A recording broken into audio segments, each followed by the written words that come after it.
എൻ്റെ അമ്മ വീട്ടിലേക്കൊന്ന് പോയാലോ? കണ്ണൂർ മടക്കഴയിലാട്ടോ എൻ്റെ അമ്മ വീട്.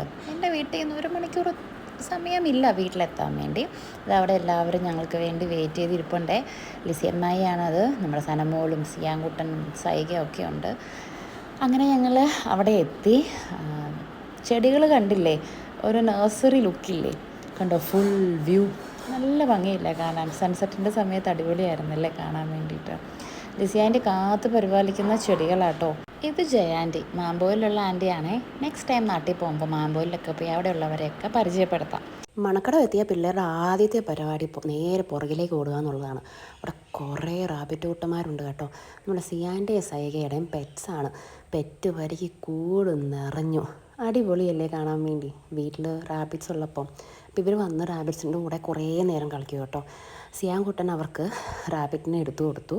അപ്പോൾ അവരത് വെച്ച് കുറേ നേരം കളിക്കുന്നുണ്ടായിരുന്നു. അവർക്ക് നല്ല ടൈം പാസ് ആയിരുന്നു കേട്ടോ ഈ റാബിറ്റ്സിനെ വെച്ചുള്ള കളി. ബാംഗ്ലൂരായിരുന്നു ഞങ്ങളെങ്കിൽ എന്തായാലും 2 റാബിറ്റ് കുട്ടന്മാരെ കൊണ്ടുപോയനായിരുന്നേനെ. വീടിന് ചുറ്റും വേലിയും ഗാർഡനും ഒക്കെ ഉണ്ടെങ്കിൽ ഇവരതിലൂടെ കളിച്ച് നടന്നോളൂമല്ലോ. പക്ഷേ പഞ്ചാബിലായതുകൊണ്ട് നമുക്ക് കൊണ്ടുപോകാൻ ഒരു വഴിയില്ലാത്തതുകൊണ്ടാട്ടോ കൊണ്ടുപോകാത്തത്. പിന്നെ നമ്മൾ ഫുഡ് കഴിക്കാൻ കയറി. ലിസി ആൻറ്റിയുടെ സ്പെഷ്യൽ നമ്മുടെ ചിക്കൻ മന്തിയായിരുന്നു കേട്ടോ. ലിസി ആൻറ്റി ഇങ്ങനെ പലതും ഇടയ്ക്കിടയ്ക്ക് ട്രൈ ചെയ്യും. അങ്ങനെ പിള്ളേരെല്ലാം TV കണ്ടുകൊണ്ടിരിക്കുകയാണ്. അതിൻ്റെ ഇടയിൽ ഞാൻ കഴിച്ചു. ചിക്കൻ മന്തി സൂപ്പറായിരുന്നു കേട്ടോ. അതിൻ്റെ ചമ്മന്തിയും മയണൈസും എല്ലാം ഉണ്ടായിരുന്നു തന്നെ. ടേസ്റ്റി ആയിരുന്നു ഫുഡ്.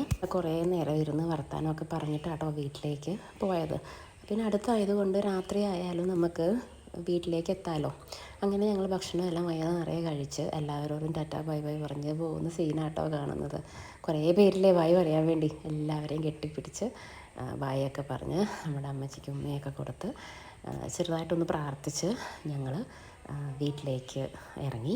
ഇനിയിപ്പോൾ ഞങ്ങൾ കുറച്ച് കഴിയാതെ വരത്തില്ലല്ലോ. നാട്ടിലേക്കൊക്കെ വന്ന ഒരു വർഷത്തിൽ 1-2 തവണയേ ഞങ്ങളും നാട്ടിലോട്ട് വരാറുള്ളൂ, പഞ്ചാബിലായതുകൊണ്ട് തന്നെ.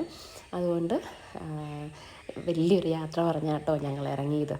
നെക്സ്റ്റ് ടൈം വരുമ്പോൾ എന്തായാലും കിടക്കാമെന്ന് പിന്നെ അമ്മച്ചിക്ക് പ്രോമിസ് കൊടുത്തിട്ടാട്ടോ അവിടെ ഇറങ്ങിയത്. അപ്പോൾ നെക്സ്റ്റ് വീഡിയോയിൽ കാണാം.